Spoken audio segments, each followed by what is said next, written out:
عمل كل شيء عشان يفوز بالمباراة، فوز مستحق ما في شك. بارك لهم. واحنا حقيقة ما قدمنا اي شيء يستحق ان على الاقل نتعادل. الفريق ما هو الفريق اللي مستعد يعني يواصل للنهاية، أو فريق معد بشكل أو كعناصر وكاكتمال. لا زال في نواقص، يعني ما عندنا حارس ثاني، ما عندنا مركز 6 على مستوى عالي عشان أقدر أنافس في الدوري. لا يزال عندي نقص في المراكز، عندي نقص في أمور كثيرة. فلا يعتقد، أنا قلتها من بداية الموسم، ما عندنا عصا سحرية نحل كل مشاكل الفريق ونحل كل مشاكلنا مرة واحدة. شفت اليوم عندنا مشكلة في الحراسة، لما أصيب حارسنا ضربنا ضربة مي شوية وتأثرنا وحصل تأثيرها في النتيجة. بالإضافة عندنا مركز ظهير اليسار، احنا مرجعين عبد الملك ومجتهد قاعد يلعب ظهير يسار وهو مش ظهير يسار. عندنا مشكلة في المركز 6، مشكلة كبيرة، ولا بد أن نعمل يعني السنة القادمة نجلب محور على أعلى مستوى، 6 يكون على مستوى حديث ومستوى عالي.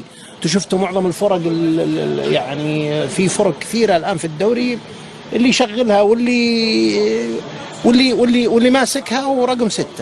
فبالنسبة لنا ما نقدر نحل كل مشاكل الفريق مرة واحدة. يعني احنا في الموسم هذا كثر الله خير اللعيبة وكثر الله خيرنا والجهاز الفني والإداري ماشيين صح. نعتذر من جماهيرنا، ما في شك انه يعني هزيمة موجعة وهزيمة ما هي يعني 4 كثيرة، لكن الحمد لله يعني متماسكين، ومجرد 3 نقاط خسرناها وانتهى. وإن شاء الله نعد أنفسنا للمباراة القادمة، وإن شاء الله باقي 4 مباريات حنقاتل إن شاء الله على مركز آسيوي إن شاء الله. بالنسبة لي أنا، إذا هم ينظرون لها بطولة نقول لهم مبروك على البطولة، وإذا ينظرون لهم 3 نقاط نقول مبروك على ال3 نقاط. إحنا باركنا لهم. بالنسبة لنا لا ولا شحنة ولا تهمنا مباراة الأهلي زي مباراة الباطن ولا مباراة الحزم ولا مباراة الفيحة ولا أي مباراة.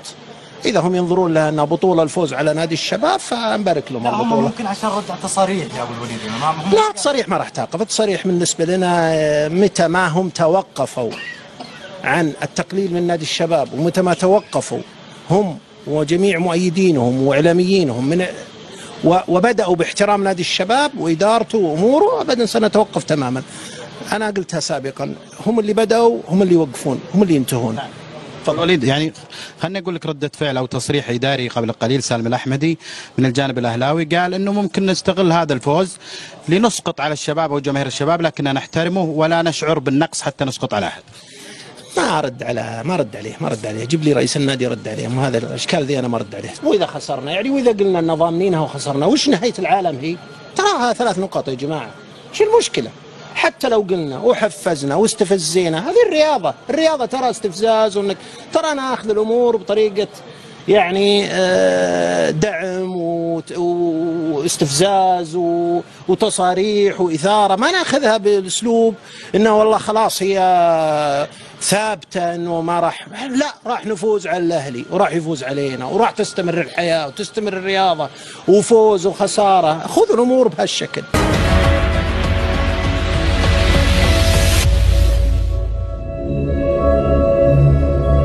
ابعدوا عن النصر والهلال. شغله النصر والهلال ما لنا شغل فيهم. ما ولا الاهلي ولا اي احد. المنافسه عادله.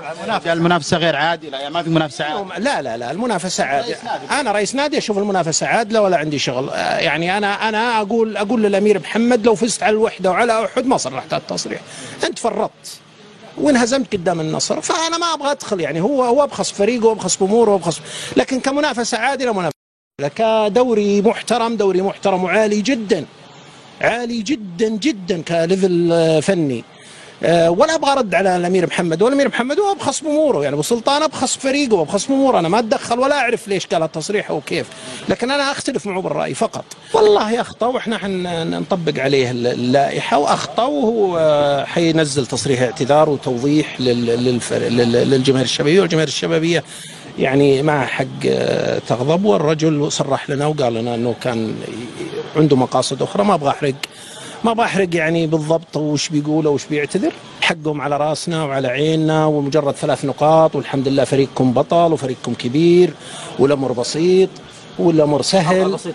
ايه وش كرة القدم؟ وش يعني احنا ما هي كرة قدم في النهاية؟ ايش يعني ايش المشكلة لما تنهزم 4؟ ما انهزمنا في موسم، اتذكر انهزمت من الاتحاد 4 وقابلته في النهاية وعطيته 4. القضية ترى يا جماعة الفرق تلعب مع بعض، انت مهيئ تفوز وتخسر وكذا، كوره. لا انا ابغى جماهير الشباب بس يرفعون رؤوسهم، يشعرون بالفخر بفريقهم، يشوفون للعمل العام انه الانتاج كامل او المحصله النهائيه للوضع جيد. فما في داعي يعني ان نحزن او نوصل المساله الى انه والله نجلد ذاتنا ولا نكبر الموضوع اكبر من حجمه. قلت لكم مبروك للاهلي، ما وفقنا اليوم، انتهى الموضوع.